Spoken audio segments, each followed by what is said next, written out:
Hello friends, आज आपण आपला चॅप्टर जो मागच्या लेक्चर स्टार्ट केला आहे आपला 11 नंबरचा मॅग्नेटिक मटेरियल हा आपण आज कंटिन्यू करणार आहोत. कालच्या लेक्चर आपण त्याचं इंट्रोडक्शन, मॅग्नेट म्हणजे काय किंवा मॅग्नेटच्या प्रॉपर्टीज काही असतात त्या थोडक्यात पाहिल्या होत्या. आज आपण आता त्याचं पुढचं इक्वेशन पाहूयात. आता origin of magnetism in material त्यातला हा पार्ट आहे. Magnetic movement of an electron revolving around the nucleus of an atom. आता ॲक्च्युली न्यूक्लियस आणि ऑफ ॲटम म्हटल्यानंतर तुम्हाला थोडंसं केमिस्ट्रीमध्ये आल्यासारखं वाटेल. ओके, तर तुम्हाला ॲक्च्युली ॲटम म्हणजे काय माहिती आहे, न्यूक्लियस म्हणजे काय माहिती आहे आणि इलेक्ट्रॉन्स म्हणजे काय माहिती आहे.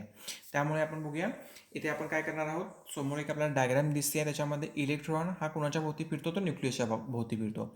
इलेक्ट्रॉनचा चार्ज कोणता असतो, तो निगेटिव्ह असतो. न्यूक्लियस कुठला असतो, पॉझिटिव्ह असतो.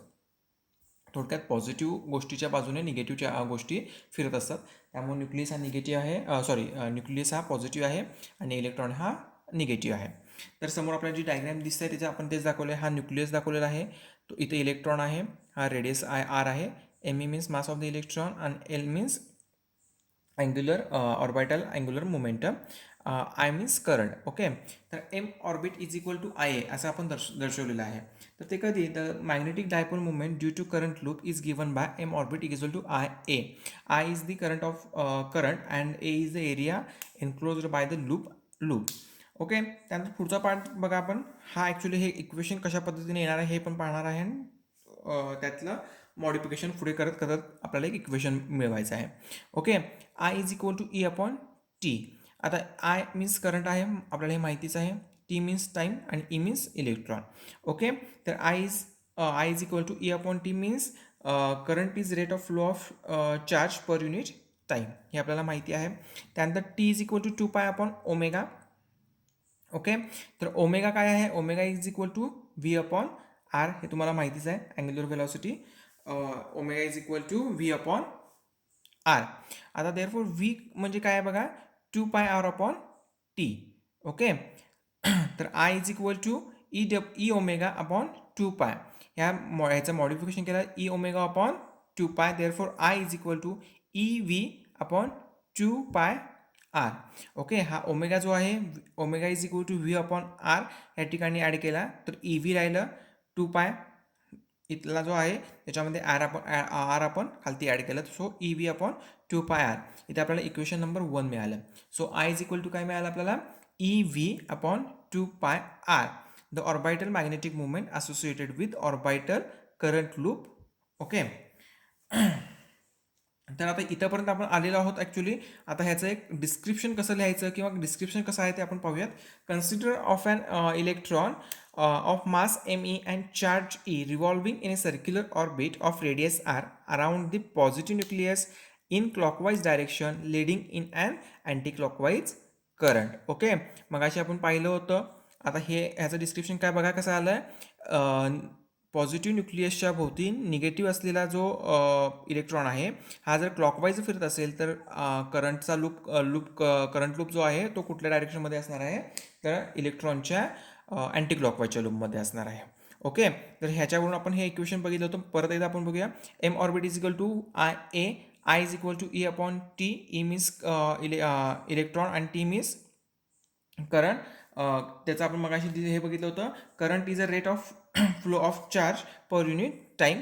So T is equal to 2 pi upon omega. Omega काय आहे, angular displacement, angular velocity. Omega is equal to V upon R.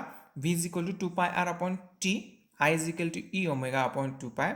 I is equal to E V upon 2 pi R. इथे आपल्याला equation number 1 मिळालेला आहे. त्यानंतर the orbital magnetic moment associated with orbital current loop is m orbit is equal to I a इथं आहे, is equal to, आता आपल्याला आयची व्हॅल्यू मिळाली E V upon 2 pi R आपण इथं पुट केली. E V upon 2 pi R into pi R square. A means काय आहे, तर एरिया आहे. एरिया काय असतो आपला सर्कलचा, pi R square. So pi R square आपण इथे ॲड केलं. सो इथे सिम्प्लिफिकेशन केल्यानंतर काय मिळते आपल्याला, 1/2 ई व्ही आर. ओके, म्हणजे काय, आता पायला पाय गेला, ह्यातलं एक आर गेला, ई व्ही आहे असा राहिला, 1/2 ई व्ही आर. इथं आपल्याला काय मिळालं, सेकंड इक्वेशन मिळालेलं आहे. M orbit is equal to E V 1/2 EVR. त्यानंतर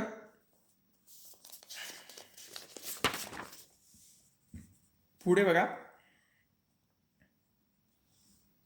Okay, the angular momentum of an electron due to its orbital motion is given by, okay, बघा, L is equal to MEVR, okay, multiplying and dividing the RHS of equation 2 to 1. मगाशी जे आपल्याला equation 2 मिळालं होतं त्यानं divide केलं आपण 1 ला, तर आपल्याला काय मिळणार आहे, m orbit is equal to E upon 2me into MEVR. Okay, बघा मगाचं इक्वेशन काय होतं, m orbit is equal to 1/2 m orbit is equal to 1/2 EVR. या इक्वेशनला आपण यानं डिवाइड केलं EV अपॉन 2πr न, तर आपल्याला काय मिळतंय बघा इथे, m orbit is equal to E 2MEVR. आता MEVR आपल्याला काय आहे बघा, तर MEVR is equal to L आहे तिथं, so m orbit is equal to E upon 2me into L. Equation number आपल्याला 3 मिळालं. Multiplying and dividing the RHS of equation 2 by ME ने परत हे केलं बघा, तर आपल्याला काय रेशो मिळणार आहे, ओके सॉरी याच्या अगोदर बघूया, हा E अपॉन 2me हा जो आहे, हा रेशो जो आहे ह्याला आपण काय म्हणणार, gyromagnetic ratio. The ratio of E upon 2me is called gyromagnetic ratio.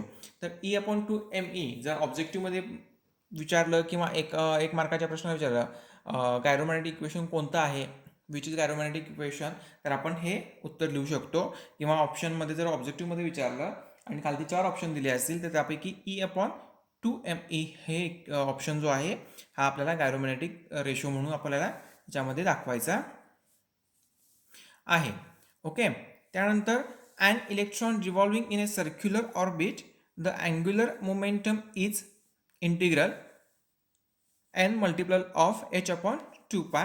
Therefore L is equal to MEVR. L is equal to NH2 pi. हा जो आपण मगाशी बघितला आहे ह्याला आपण n न मल्टिप्लाय केलं, L is equal to LH2 pi. पुढचं बघा, substituting value of L in 3. आता आपल्याला L ची व्हॅल्यू काय मिळाली, NH अपॉन 2 पाय, ती आपल्या इक्वेशनमध्ये आपण ॲड करायची आहे. We get m orbit is equal to E NH 4 pi ME. Okay, हे आपल्याला इक्वेशन मिळालेलं आहे. ते कोणतं आहे तर बघा, इक्वेशन आपल्याला काय मिळालं, m orbit is equal to ENH upon 4 pi ME. Okay, आता n ची व्हॅल्यू जर आपण 1 टाकली तर काय येणार आहे, n इथला कॅन्सल म्हणजे 1 होणार आहे, तो E into H upon 4 pi ME. म्हणजे काय, फर्स्ट ऑर्बिट सेकंड ऑर्बिट असं आपण त्याच्यामध्ये n ची व्हॅल्यू टाकत गेलो की आपल्याला हे इक्वेशन चेंज होत जाणार आहे, त्या कंडिशन आपल्याला मिळत जाणार आहे. तर the quantity EH upon 4 pi ME is called Bohr's magneton. आता क्वेश्चन पडताना directly magnetic movement of electron revolving around a nucleus of an atom असं एक्सप्लेन करा म्हणून येईल, किंवा explain the Bohr magneton equation किंवा बोहर मॅग्नेटॉन, किंवा हे इक्वेशन देतील नुसतं आणि त्याच्यावर त्याचं एक्सप्लेनेशन मागतील. ओके, त्यामुळे EH अपॉन 4 पाय ME हे काय आहे, बोहर मॅग्नेटिक इक्वेशन आहे, हे लक्षात ठेवायचं. आणि बोहर मॅग्नेटॉनची व्हॅल्यू किती आहे तर 9.274 into 10⁻²4 A per meter square. The magnetic moment of an atom is stated in terms of Bohr magneton B dot M. तर बोहर मॅग्नेटॉन कसं आपण लिहिणार आहे, B डॉट M कंसात असणार आहे. त्याची व्हॅल्यू किती आहे, 9.274 into 10⁻² A per metre square. Okay, ह्याच्यावरून आपल्याला प्रॉब्लेम पण विचारू शकतात, किंवा बोहर मॅग्नेटॉन किंवा derive and expression for magnetic dipole movement of revolving electron असा इक्वेशन येऊ शकतो, किंवा obtain and expression for orbital magnetic movement of an electron rotating about the nucleus in an atom, किंवा एक्सप्लेन बोहर मॅग्नेटॉन, हे नुसतं equation देतील. EH upon 4 pi ME explain दिस equation म्हणतील, किंवा आपण मगाशी आपण एक इक्वेशन बघितलं होतं, त्याचं काय होतं, गायरोमॅग्नेटिक रेशो होता, तो देखील एक्सप्लेन तिथंपर्यंत करता येईल. अशा पद्धतीनं क्वेश्चन विचारू शकतात. आता आजच्या पार्टमध्ये आपण काय बघितलेलं आहे, तर बोर मॅग्नेटॉफचं इक्वेशन बघितलेलं आहे, त्याच्यामध्ये गायरोमॅग्नेटिक रेशो बघितलेला आहे. हा आजचा आपण इथे पार्ट थांबवतोय. पुढच्या पार्टला जो पुढचा पॉईंट आहे तो आपण बघूया. Okay, good day, good bye.